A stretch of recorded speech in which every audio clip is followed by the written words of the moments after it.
Il est 16 heures et pour terminer cette journée de l'efficacité énergétique et environnementale, une quatrième et dernière table ronde sur la rénovation en copropriété. On en a déjà parlé à plusieurs reprises depuis le début de nos travaux ce matin. Là, on va aller dans le fond du sujet.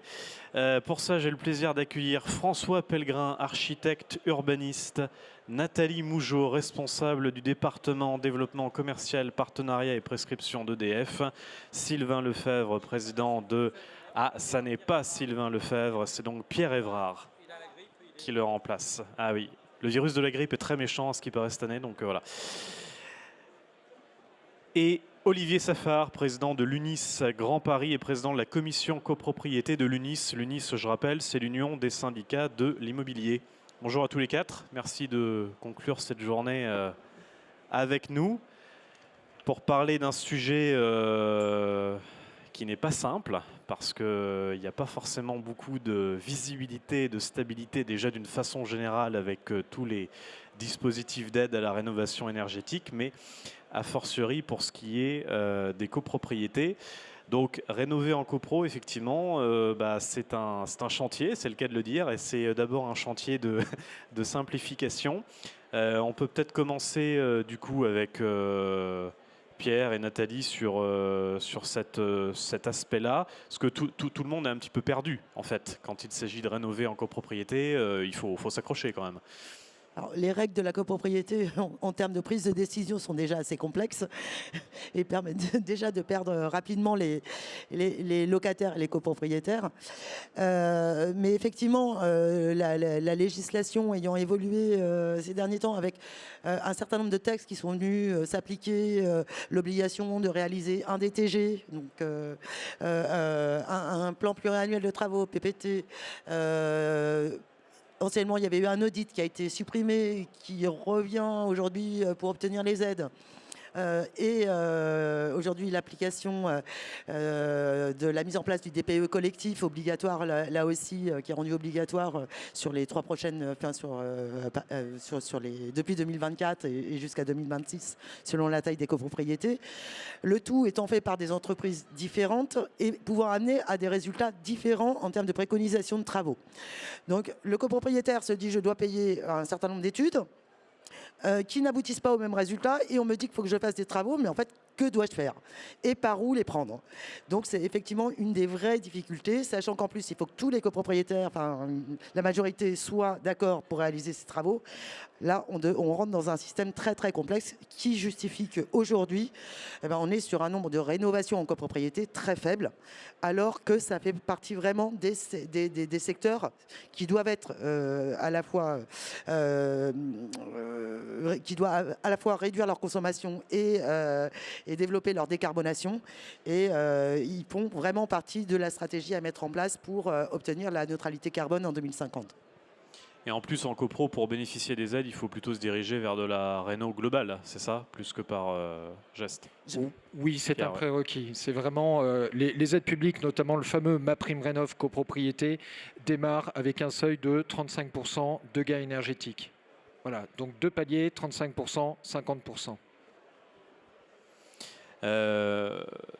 Quand on parle de copro, bien sûr, on parle aussi de syndic, forcément, hein, à un moment ou à un autre, tôt ou tard.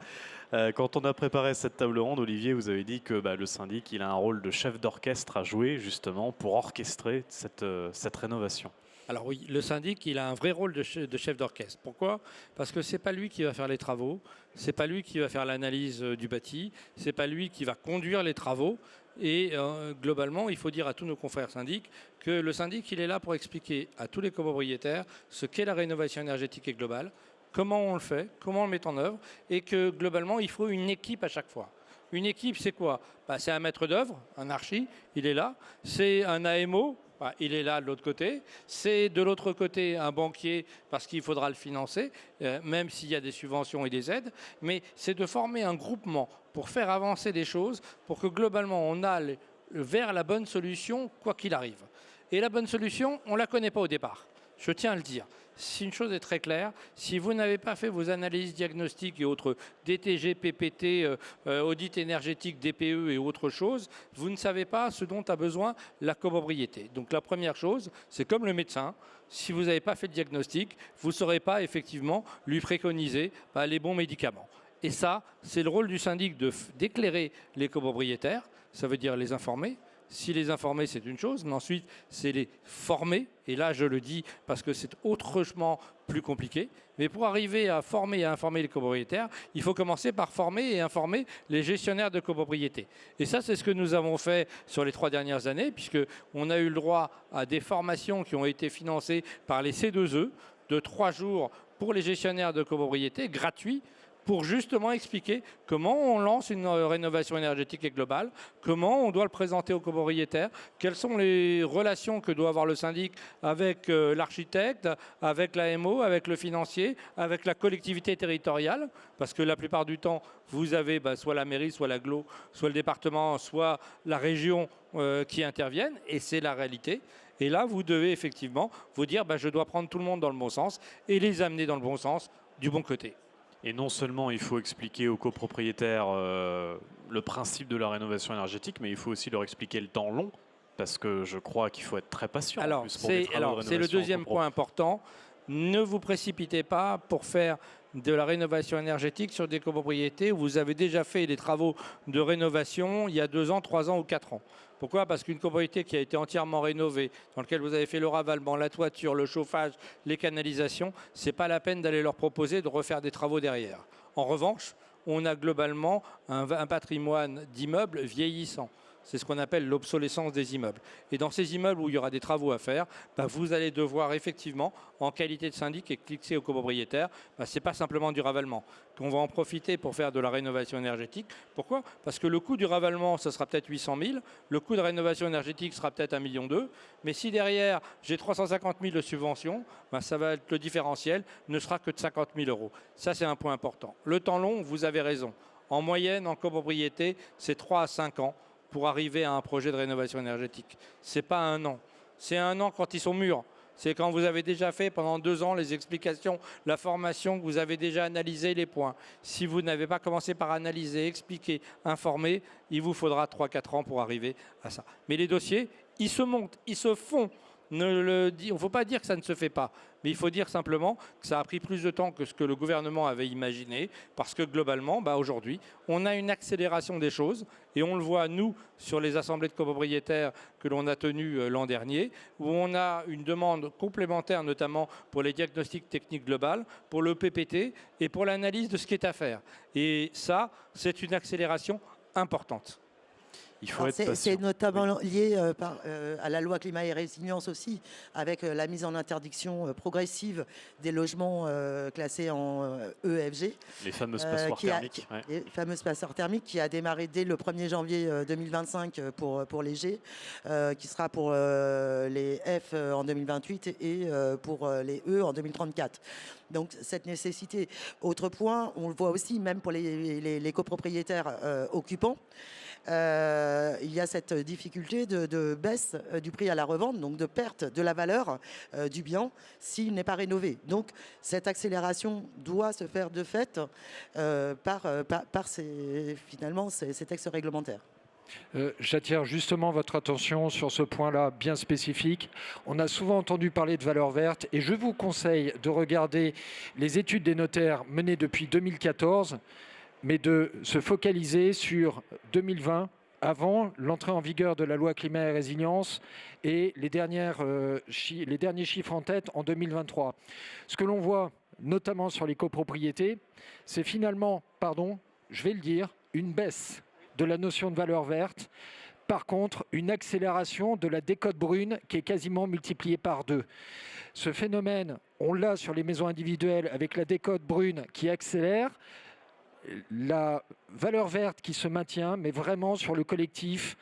La valeur verte, entre guillemets, ça veut dire quoi? Ça veut dire que quelque part, ce qui a été construit et ce qui est classé en A et B, finalement, devient la norme. Et on le verra par la suite, mais par exemple, nous, on commence à prendre en compte ces données-là pour montrer aux copropriétaires, lors du montage financier, ce que va coûter En effet, les travaux, comment on les finance? En parallèle, la sortie, la valeur de sortie en cas de rénovation, mais là où on va plus loin, c'est de montrer globalement le coût de l'inaction, ce qu'ils vont perdre concrètement dans les 3 ans qui viennent s'ils ne font rien, et les chiffres sont quand même assez vertigineux. Je voulais aussi entendre François sur ce chantier de la rénovation en copropriété. Est-ce que vous aussi, vous devez sortir des trésors de patience Alors, tout le monde s'est exprimé, donc j'en conclus que le quart d'heure qui reste, c'est pour moi.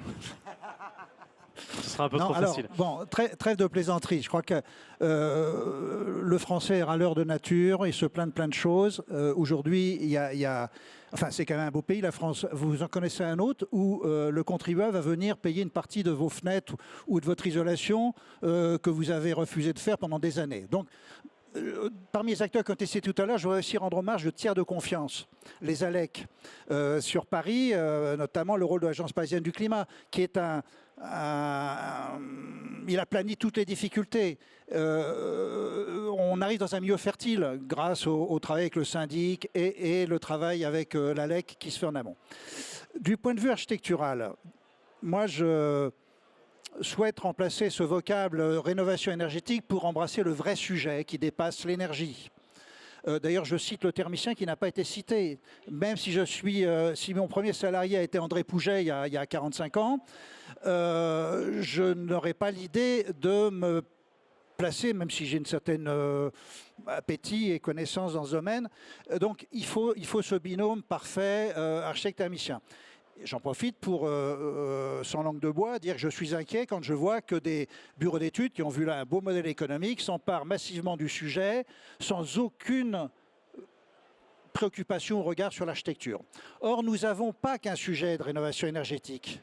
Nous avons un sujet de confort, de bien-être, de santé, de qualité, bien sûr, de vie. Et je résume souvent, moi, en disant que le rôle de l'architecte, c'est de rendre plaisir et fierté à l'habitant de retrouver son immeuble aux performances augmentées. Parce que oui, il est possible, et il est même nécessaire, absolument nécessaire, sinon on va au droit de graves pathologies, hein, les balcons qui tombent et d'autres choses comme ça. Aucun des bâtiments des années 70 béton n'a été conçu pour résister à de telles amplitudes et fréquences de changement, enfin d'aléas de température. Donc, ces bâtiments sont en souffrance. Donc même si on oubliait la thermique, il est urgent de prévenir avant qu'il y ait des catastrophes généralisées.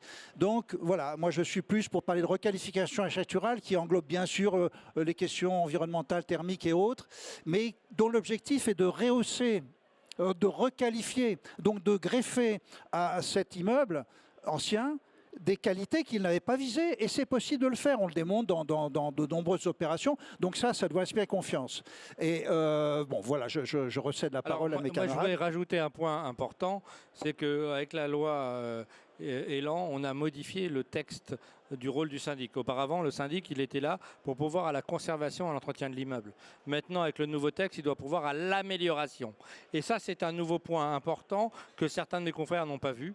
Le rôle du syndic n'est pas uniquement de faire l'entretien tout bête. C'est effectivement d'améliorer. Et améliorer, ça ne veut pas dire que la performance énergétique, même si c'est un point important. C'est la performance effectivement de l'immeuble, c'est un confort d'été, d'hiver, mais c'est effectivement, et François a raison, c'est avoir une volonté de dire que la valeur de mon immeuble a augmenté, ou en tout cas qu'elle n'a pas baissé par rapport à l'immeuble d'en face. Et ça, c'est le point important aujourd'hui.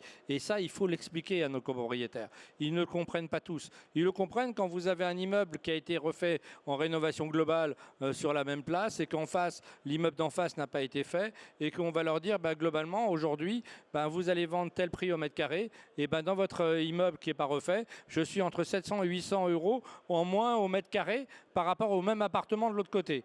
Et ils vont vous dire, ah bon, pourquoi ?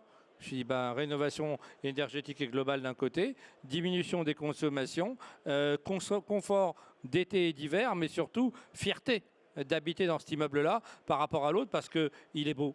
Et ça, il y a quand même un point important. N'oublions pas, le principe de l'architecture à l'époque, c'était le beau. Et je voudrais quand même qu'on revienne sur cette analyse.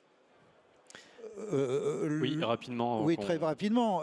Tous les immeubles qu'on a réussi, on n'est pas les seuls, à remonter en étiquette B, quelle que soit leur localisation, Paris, Intramuros ou 3e couronne, c'est 1 000 euros de valorisation patrimoniale au mètre carré pour en général 300 € investis au mètre carré. Donc ça vous donne quand même une idée de ce placement intéressant qui consiste à investir dans la valorisation de son propre patrimoine. Donc effectivement, la rénovation énergétique, ça participe de la valorisation de ce patrimoine. Donc on l'a dit, il faudrait simplifier, il faudrait massifier. Pour ça, Nathalie, je crois que vous planchez sur un guide de bonnes pratiques, un guide pratique en fait, voilà, qui liste tout un tas de solutions pour justement permettre aux copropriétés de se lancer dans cette aventure. Alors, tout à fait, nous travaillons tous ensemble d'ailleurs sur ce guide pratique de la rénovation en copropriété, de manière à mieux expliquer justement quels seraient les schémas à appliquer, enfin quels sont les schémas et les bonnes pratiques qui permettent de faire une rénovation efficace, globale, intégrant plus largement même pas uniquement la rénovation énergétique, mais bien tous ces paramètres qui viennent d'être cités. On rappelle un peu tous les grands enjeux dont on a parlé un petit peu avant en termes climatiques, mais aussi de réponse à la loi et de conservation de la valeur et de conservation du patrimoine, mais aussi les parcours donc les plus efficaces, les gestes les plus efficaces en termes de bâti. Notamment, on va parler aussi des systèmes énergétiques, de tout ce qui permet de décarboner, en ouvrant sur l'ensemble des systèmes. Il n'y a pas un système qui soit la panacée, mais un ensemble de systèmes selon où nous sommes localisés, s'il y a des réseaux de chaleur à proximité. Oui, parce que la PAC en copro, je suis un peu taquin, mais la PAC en copro, c'est pas forcément toujours la solution. Il n'y a pas que la PAC en copro. appropriée. C'est une solution, mais c'est pas que c'est pas la seule. Je vous taquine. Voilà. On a aussi tous les acteurs justement impliqués dans le montage. On en a parlé là aussi. On le voit. Nous sommes plusieurs sur scène. Mais il est important que tous ces acteurs soient impliqués au bon moment et au bon maillon, et surtout qu'ils travaillent ensemble. Donc c'est un peu aussi ce qu'on essaye de faire, outre ce guide, avec des acteurs comme les rénovateurs, etc., d'organiser finalement un système qui permette de simplifier cette rénovation. Et puis on essaye d'agir aussi auprès des pouvoirs publics pour simplifier. On le disait tout à l'heure, une multiplication des textes de loi, le DTG, le PPT, l'audit, etc. Donc c'est vrai que nous, on essaye de proposer une simplification en disant le DPE collectif devient obligatoire pour tous. Partons de ce constat. Disons, pour ceux qui sont en étiquette EFG, qui devront systématiquement faire une rénovation, autant leur dire, allez directement sur l'audit qui vous sera nécessaire pour obtenir les aides et autres, qui intégrera directement le PPT, le DTG, enfin, tous les éléments nécessaires. Donc avoir un seul acteur, un seul document, et un seul fil conducteur sous la houlette du syndic qui accompagnera dessus. Et au moins n'avoir que ça simplifiera énormément les démarches. Pour ceux qui sont en ABC, à voir pour l'aider, parce qu'ils risquent d'avoir une obligation de carrière, mais en ABC, c'est simplement vous avez l'obligation de faire votre PPT, votre DTG, mais pareil, un seul acteur qui ira. Et au moins on flèche un parcours sans avoir besoin de faire tous les ans un passage en AG pour aller regarder un document qui est différent et où les copropriétaires n'y comprennent plus rien. Alors Olivier, du côté de l'UNIS, vous poussez la solution du CPE avec un guide. Alors voilà, dédié. nous on rappelle qu'il y a des solutions qui existent. Le contrat de performance énergétique existe depuis de nombreuses années. Il a été rarement mis en œuvre. C'est un point qu'on tient à rappeler parce que globalement aujourd'hui c'est une solution. Cette solution c'est quoi? C'est de dire on va améliorer les choses. On va avancer sur une partie rénovation complète de l'immeuble, énergétique et globale. On va améliorer sur la partie chauffage, sur la partie consommation. Mais on va prendre un accord, et bien évidemment, pour dire si on a économisé beaucoup plus, et l'accord il va être gagnant-gagnant. Tant pour le chauffagiste que pour le syndicat des copropriétaires. Et ça, c'est un point important. Ça marche dans certaines copropriétés. Ça a été mis en œuvre très peu. Et ça, j'en suis malheureux parce que la plupart du temps, quand tout le monde est intéressé par faire des économies et à partager les économies, ça avance. Quand vous ne le faites pas, quand il n'y a pas de carotte, c'est géré tranquillement et puis globalement, il n'y a pas l'amélioration. Donc on a besoin à chaque fois de cette carotte, mais la deuxième carotte dont on a besoin aussi, c'est la carotte pour les gestionnaires de copropriété. Je suis désolé, quand on est syndic de copropriété, pour préparer un dossier, c'est 3 à 4 ans. Est-ce qu'on est payé, nous, syndic, pour préparer le dossier? Non. on est payé pour tenir une assemblée, pour expliquer aux copropriétaires. Quand on fait des réunions d'information complémentaires, oui, on a pris 100, 150 € en plus pour facturer ça. Alors que le temps que l'on va passer est colossal et qu'aujourd'hui, la difficulté, c'est de permettre au syndic de dire on s'engage dans ce type de réflexion, dans cette analyse, et ben on a le droit, nous aussi, à une rémunération. Et ce qui est logique, on ne fait pas le boulot pour rien. N'oubliez pas que le syndic, il est élu pour 1 an, 2 ans ou 3 ans max. En moyenne, ces réflexions et ces travaux, c'est 3 à 5 ans. Et on le sait. Et aujourd'hui, quand vous êtes renouvelé tous les ans, certains de mes confrères vont vous dire pourquoi je ferai le boulot si c'est pour le voter dans 3 ans, je serai peut-être plus syndic. Et ça, dans certains cas, on le sait, parce qu'on a des copropriétés où quand on va leur présenter la rénovation globale, on va avoir une levée de bouclier et l'année suivante, on sera débarqué, que les choses soient claires. Et Pierre, vous dites, le thermicien, il a aussi un rôle d'assemblier. Il peut avoir ce rôle-là, en tout cas d'ingénieur même financier, d'ingénierie financière à jouer. En fait, ce que nous sommes en train de voir sur le secteur, c'est que précédemment, là, vous avez ici un parcours classique, donc 5 ans. Et en effet, 5 ans, ça veut dire qu'il faut que le syndic, quand même, s'implique, s'investisse, ne sait pas s'il sera renouvelé dans son mandat, mais quelque part arrive à maintenir toutes ces individualités dans un collectif pendant 5 ans. Déjà, à titre personnel, quand on pilote un projet pro pendant 5 ans, ça devient assez lourd à gérer. Là, on parle de l'habitat des personnes. Donc, quelque part, c'est quelque chose dans une société de l'instantané, qui devient inentendable, inacceptable. Ce dont on se rend compte, c'est que, en fait, si on suit ce schéma quelque part classique, avec 3 ou 4 assemblées générales, en fait, on a un passage de flambeau entre celui qui fait l'étude, celui qui va faire la phase de conception, après les différents paramétrages, notamment financiers, les entreprises. Ce qui fait qu'à chaque fois, on a quelque part des micro-loupés dans les passages de flambeau, et ces micro-loupés, parce qu'on rappelle quand même que la rénovation, c'est aussi et surtout un marché de la confiance. On intervient sur le foyer des gens quand ça se passe mal. On sait toutes les conséquences que ça a sur la vie des personnes.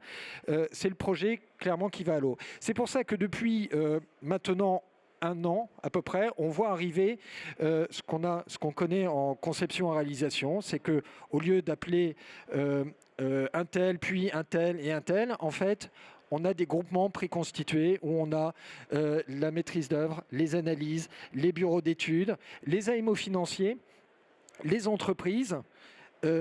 Ça donne quoi ?